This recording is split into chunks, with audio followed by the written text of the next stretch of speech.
આપ જોઈ રહ્યા છો સ્પાર્ક ટુડે ન્યૂઝ। યાત્રાધામ ડાકોરમાં નગરપાલિકાના પ્રમુખ અને ઉપપ્રમુખ સહિત ચૂંટાયેલા સભ્યોએ ઝાડુ પકડી છે। ડાકોર નગરમાં મુખ્ય રસ્તાથી મંદિર તરફના વિસ્તારમાં ડાકોર નગરપાલિકાના સભ્યો દ્વારા સાફ સફાઈ કરવામાં આવી છે।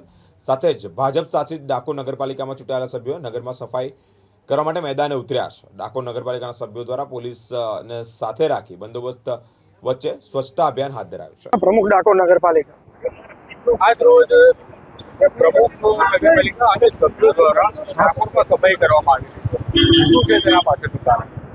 નગરપાલિકાના સફાઈ કર્મચારીઓએ હડતાળ પાડી છે। એમને છઠ્ઠું પગાર પંચની માગણી છે અને રોસ્ટર નાબૂદ કરો એ નીતિ વિષયક નિર્ણય છે।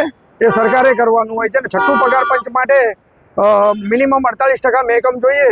અત્યારે મહેકમ ખર્ચ 62% છે અને એ લોકો એમ કહે છે કે તમે ખોટા આંકડા આપી અને અમને મહેકમ આપો, એ અમારાથી શક્ય નથી। શું લાગે છે આ હડતાલ લાંબા સમય સુધી ચાલશે કે તેનું કોઈ સુખદ નિવારણ?